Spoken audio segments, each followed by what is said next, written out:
تمہیں پتہ ہے، تمہیں ابھی اندازہ نہیں ہے نوجوانوں، تم جن کو اپنا مسیحا سمجھ بیٹھے ہو یہ حقیقت میں ڈاکو ہیں۔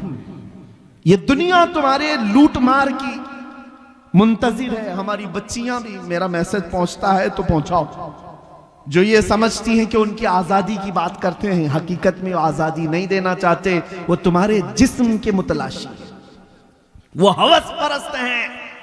ہم نے کہیں ایک حکایت پڑھی تھی کہ بھیڑیے جو ہے، بھیڑیے جانتے ہیں، بھیڑیوں نے یہ باہر آ کر کے اعلان کرنا شروع کیا کہ بکریوں کو آزادی دے دو، بکریوں کو آزادی دے دو۔ ارے بھیڑیا تو بکری کو کھاتا ہے، لیکن بکریوں کی حمایت میں نعرے لگ رہے ہیں۔ سیم آج کی سچویشن میں آپ کو بتا رہا ہوں، بھیڑیے آئے ہیں محلے میں اور نعرے لگا رہے ہیں بکریوں کو آزادی دو، بکریوں کو آزادی دو۔ اور چند بکریاں جب بھیڑیوں کو نعرہ لگاتے ہوئے سنی تو ان کو لگا کتنے اچھے بھیڑیے ہماری عزت کی بات کر رہے ہیں، ہماری حمایت، آزادی ہونا چاہیے، صحیح بات ہے۔ سب بکریاں مل کر کے کہنے لگی ہم کو بھی آزادی چاہیے، آزادی۔ دیکھو بھیڑیے جو ہے ہماری حمایت میں گلیوں میں نکلے، بینر نکالے، پوسٹر نکالے، ہاں پروٹیسٹ کر رہے ہیں ویمنز رائٹس کے متعلق۔ تو جو بوڑھی بکریاں تھیں انہوں نے سمجھایا، کہا کہ اے بچیو، آزادی نہیں ہے، یہ اچھی چیز نہیں، تمہاری عزت مالک کے گھر میں ہی سلامت ہے، یہیں رہو، جو ہمارا مالک ہے وہ ہماری دیکھ بھال اچھی کر رہا ہے، باہر جاؤ گی آزادی، یہ بھیڑیے تمہیں چھوڑیں گے نہیں۔ کہا بوڑھی بکریوں کو ان سبوں نے گالیاں دی کہ یہ اماں پرانی باتیں کرتی ہیں، تمہارا دور اور تھا، ہمارا دور اور ہے، ہمیں آزادی چاہیے، آزادی چاہیے۔ اور دھرنے پر بیٹھ گئیں، بکریوں کو مالک نے آزاد کر دیا، جاؤ آزادی چاہیے، آزادی چھوڑ دیا۔ بکریاں سڑکوں پر آئیں اور بھیڑیوں نے جب آزاد دیکھا تو سب کو چیر پھاڑ کر رکھ دیا، بکریاں سب مر گئی۔ ایک حکایت، یہ کوئی لطیفہ نہیں، سیم سچویشن آج میں اپنی بچیوں کو سمجھاتا ہوں۔ جو لوگ تمہاری آزادی کا نعرہ لگا رہے ہیں، اگر ان کو اتنی ہی تمہاری عزت پیاری ہوتی تو یہ کلبوں میں اور اسٹیجوں پر ننگا لا کر تمہیں کبھی نہیں کھڑا کرتے، تمہیں کئی لوگوں کے بستروں پر جانے پر مجبور نہیں کرتے۔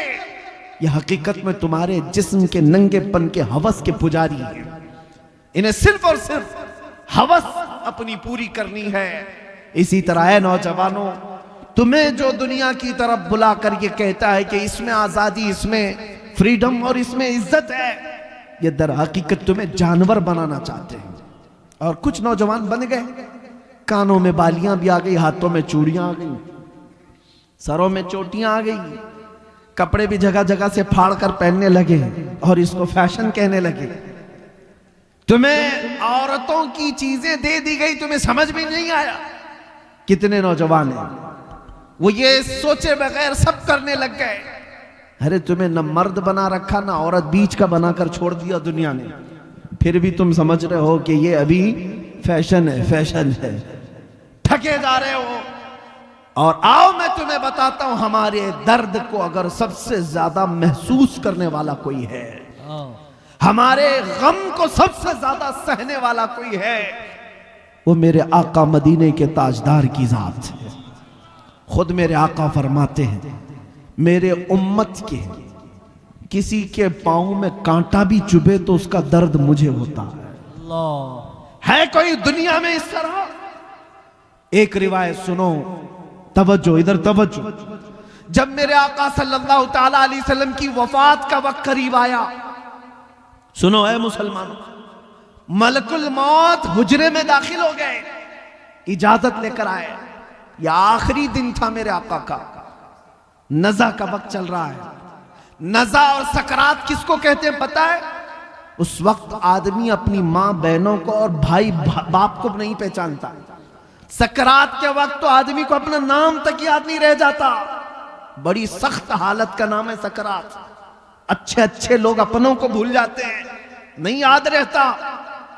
نبی مکرم شہنشاہ دو عالم مصطفیٰ جان رحمت صلی اللہ علیہ وسلم کا آخری وقت ہے، ملک الموت آئے اجازت لے کر روح قبض کرنے کے لیے۔ تب جانتے ہیں میرے نبی نے سب سے پہلے سوال کیا کیا؟ اسرائیل سے، اے ملک الموت، یہ نزع اور یہ سکرات کی جو تکلیف ہے بہت سخت ہے، ذرا یہ بتاؤ کیا یہ تکلیف میری امت کو بھی دی جائے گی؟ اللہ، یہ تکلیف کیا میری امت کو بھی آئے گی؟ کون ہے جو ہمارے سکرات کی تکلیف کو بھی اپنے نزع کے وقت یاد کر رہا ہو؟ اپنے نزع کے وقت اسی کو اعلیٰ حضرت نے فرمایا تھا، جو نہ بھولا ہم غریبوں کو رضا، یاد اس کی اپنی عادت کیجئے، ہم غریبوں کے آقا پہ بے حد درود، ہم فقیروں کی ثروت پہ لاکھوں سلام۔ اے سنی نوجوانوں، سب سے زیادہ ہماری فکر کرنے والے وہ نبی پاک کی ذات ہے۔ جب نبی پاک صلی اللہ علیہ وسلم سجدے میں گر کر بے تحاشا روتے رہے، کس کے لیے روتے رہے؟ امت کے لیے۔ رب حب لی امتی، رب اغفر لی امتی۔ طائف میں پتھر کھا کر کے بھی دعا کرتے رہے، مولا میری امت مجھے نہیں پہچانتی، انہیں معاف کر دے۔ وہ نبی پاک جو معراج کے سفر میں جا کر کے بھی اللہ کریم کی بارگاہ میں سب سے زیادہ قرب کی منزل، اس سے زیادہ قرب کی منزل پوری دنیا میں کسی کو دی گئی نہیں اور نہ ہی دی جائے گی، اس وقت بھی میرا رسول اپنے رب سے کوئی چیز پوچھ رہا ہے تو یہ ہے کہ اے مولا میری امت کی بخشش میرے حوالے کر دے۔ سبحان اللہ۔ کون ہے جو ہماری فکر کرے گا؟ جانتے ہیں ایک صحابی نے حضور سے پوچھا، یا رسول اللہ قیامت کے دن آپ کو کہاں ڈھونڈوں، کہاں ڈھونڈوں؟ جانتے ہیں حضور کیا فرماتے ہیں؟ دیکھنا حوض کوثر پر ملوں گا، میرے امتی پیاس سے تڑپ رہے ہوں گے، اپنے ہاتھ سے پانی بھر بھر کر میں اپنی امتیوں کو پلا رہا ہوں گا، وہاں پر بھی امت کی فکر ہے۔ یا پھر حضور فرماتے ہیں اگر وہاں نہیں ملا، میزان عمل پر دیکھنا، جہاں نیکیاں اور برائیاں تولی جا رہی ہوں گی، میں اپنے امتیوں کے اچھائیاں اور نیکیوں کے پلے کو بھاری کر رہا ہوں گا، وہاں مجھے دیکھ لینا، وہاں مل جاؤں گا۔ اور اگر وہاں نہیں ملا تو پل صراط پر دیکھ لینا، جو جہنم کے اوپر کا برج ہے، میں اپنے امتیوں کو وہاں سے آسانی سے گزار رہا ہوں گا۔ محشر کے دن بھی میرے آقا ہمیں فراموش نہیں کر رہے۔ ایک اور حدیث ہے، سنو سنو، ایک اور حدیث، میرے آقا فرماتے ہیں کل قیامت کے دن تم مجھے دیکھو گے، میرے کندھے پر چادر پڑی ہوگی، میرے کندھے پر چادر ہوگی، وہ کھسک کھسک کر گر رہی ہوگی، میں ایک ہاتھ سے اپنی چادر سنبھال رہا ہوں گا اور دوسرے ہاتھ سے اپنے امتیوں کو پکڑ پکڑ کر جنت کی طرف لے جا رہا ہوں گا۔ جو نہ بھولا ہم غریبوں کو رضا، یاد اس کی اپنی عادت کیجئے۔ اے نوجوانوں مجھے بتاؤ، جو دنیا میں ہمیں نہ فراموش کرے، اور یہاں تک کہ ایک حدیث یہ بھی ہے کہ جب مصطفیٰ کریم صلی اللہ علیہ وسلم کو ان کی قبر میں رکھا گیا، قبر میں اتارنے والے صحابہ کہتے ہیں کہ حضور کے لب ہل رہے تھے، حضور کے لب ہل رہے تھے، ہم نے کان لگا کر کے سنا تو نبی پاک یہ کہہ رہے تھے رب حب لی امتی، رب غفر لی امتی، اے میرے رب میری امت کو معاف کر دے، میرے امت کو میرے حوالے کر دے۔ اب سنو، جو اپنی قبر میں نہ بھولے، حشر میں نہ بھولے، اے امت کے غیور نوجوانوں، کیا تمہیں یہ زیب دیتا ہے کہ اس نبی کو تم یہاں بھول گئے؟ اس نبی کو تم یہاں بھول بیٹھے۔ اسی کو تو اعلیٰ حضرت نے کہا تھا، شب صبح تک سونا تجھے، دن لہو میں کھونا تجھے، دن لہو میں کھونا تجھے، شب صبح تک سونا تجھے۔ شرم نبی خوف خدا یہ بھی نہیں وہ بھی نہیں۔ آ جاؤ اے نوجوانوں، ہمیں سب سے زیادہ پیار کرنے والا آمنہ کا لال ہے، ہم کو سب سے زیادہ محبت کرنے والی ذات مدینے کے تاجدار کی ہے۔ وہ گنبد خضرا کے مکی کی کیفیت تو یہ ہے، قرآن کہتا ہے عزیز علیہ ما عنتم، تمہارا تکلیف میں پڑنا اس رسول کو دیکھا نہیں جاتا۔ جب جب تم مصیبت میں مبتلا ہو تو آقا بے قرار ہوتے ہیں، وہ رب تعالیٰ کی بارگاہ میں سفارش کرتے، مولا میری امت کو اس قسم پرسی سے نکال دے، اس مصیبت سے آزاد کر دے۔ لیکن مجھے حیرت اس بات کی ہوتی ہے کہ یہ امت اس طرف دیکھ کیوں نہیں رہی؟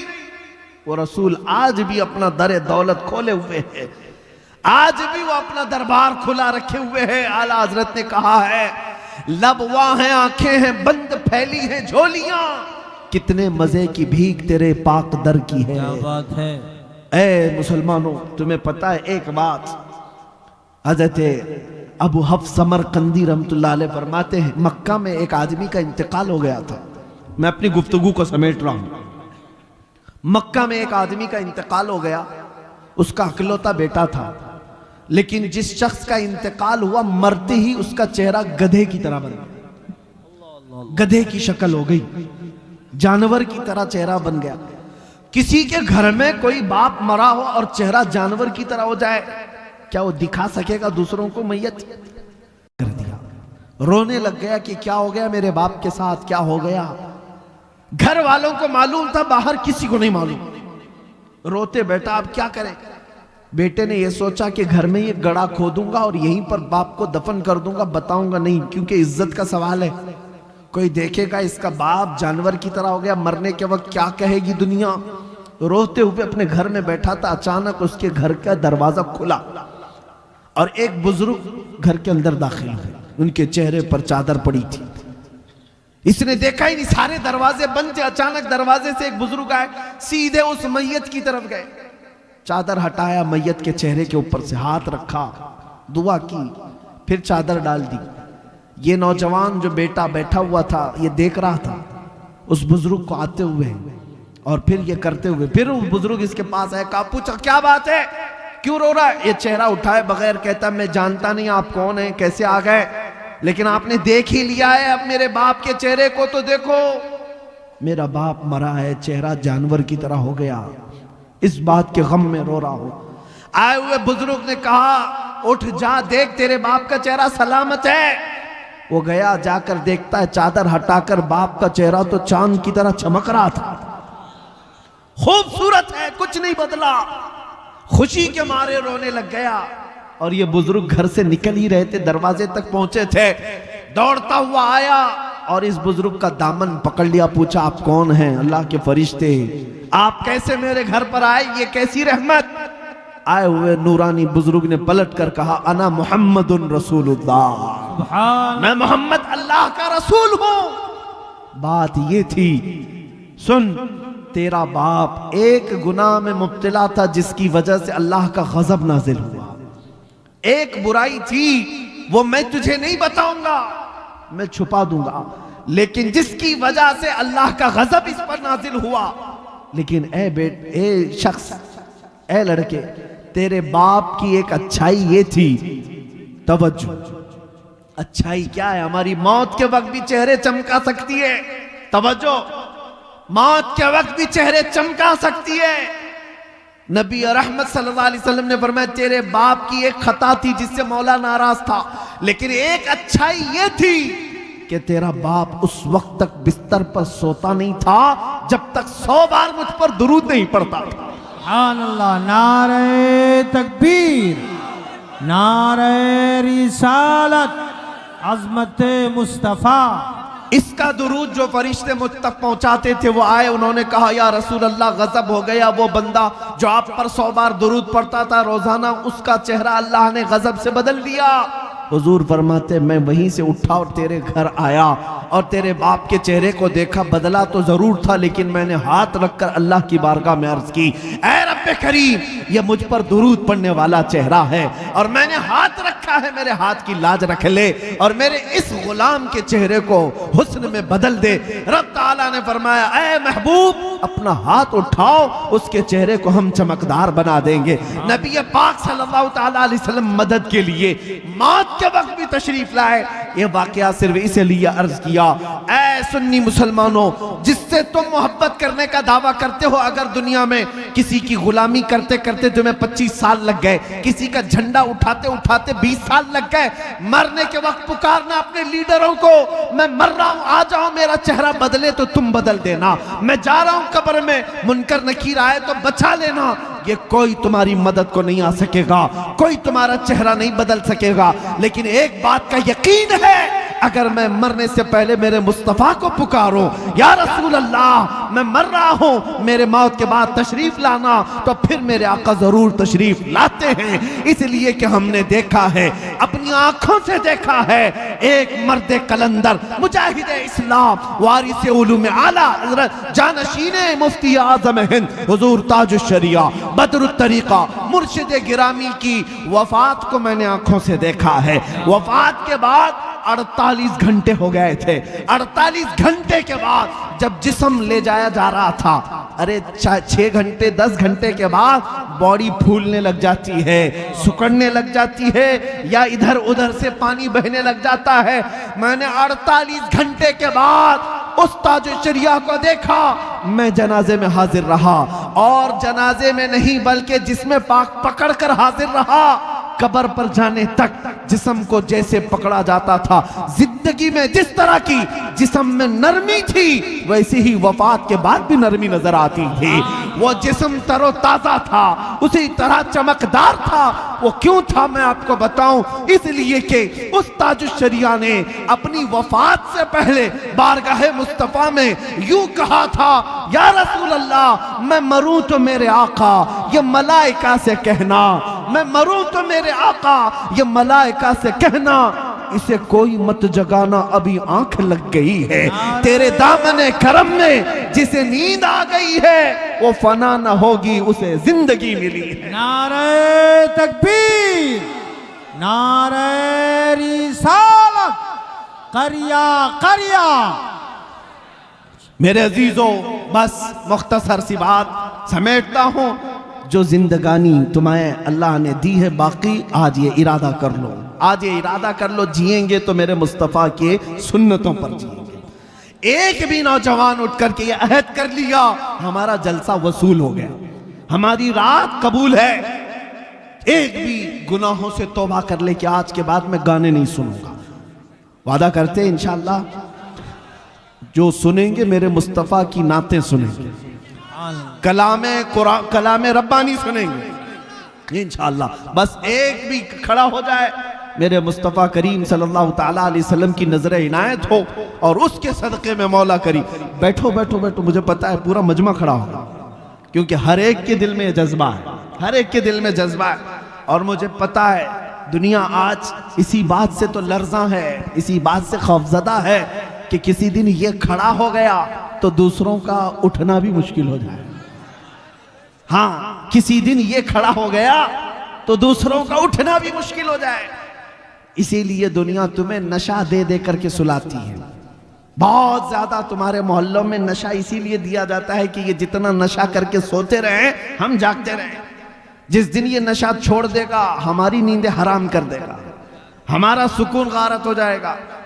عزیزان گرامی وقار، آج پھر دنیا کو یہ بتانے کا وقت ہے، قوت عشق سے ہر پست کو بالا کر دو، قوت عشق سے ہر پست کو بالا کر دو، دہر میں نام محمد سے اجالا کر دو۔ آج کے پورے اس مجمع کو میں اختتام پر لاتے ہوئے بارگاہ مصطفیٰ میں اب یہ عہد کرتا ہوں، سب میرے ساتھ حضور کی بارگاہ میں عہد کرتے ہیں انشاءاللہ۔ نبی رحمت صلی اللہ علیہ وسلم کو حاضر و ناظر مانتے ہیں، انہیں مالک و مختار مانتے ہیں، ہم سب کا آقا و مولا مانتے ہیں، ہم سب کی جانوں کا مالک مانتے ہیں۔ آؤ اس نبی رحمت کو گواہ بنا کر اب عرض کرتے ہیں، یا رسول اللہ ہم نے دنیا کی رنگینیاں بہت دیکھی، عیاشیاں بہت کی، لیکن اب جئیں گے تو اس وعدے کے ساتھ کہ دوسروں کی غیروں کی نتو کھیروں کی بات نہیں کریں گے۔ یا رسول اللہ اب بات کریں گے تو یہ کہیں گے، دہن میں زبان تمہارے لیے، بدن میں ہے جان تمہارے لیے، ہم آئے یہاں تمہارے لیے، اٹھے بھی وہاں صبا وہ چلے کہ باغ پھلے، وہ پھول کھلے کہ دن ہو بھلے، لوا کے تلے ثنا میں کھلے، رضا کی زبان تمہارے لیے، لوا کے تلے، لوا کے تلے، لوا کے تلے ثنا میں کھلے۔ یا رسول اللہ ہم سب کی زبان تمہارے لیے، ہم سب کی زبان تمہارے لیے، ہم سب کی زبان تمہارے لیے۔ لبیک یا رسول اللہ، لبیک یا رسول لبیک یا رسول اللہ، لبیک یا رسول اللہ۔ وآخر دعوانا الحمدللہ رب العالمین۔ السلام علیکم، آپ سے خیریت سے ہیں؟ اس ویڈیو کو زیادہ سے زیادہ شیئر کریں۔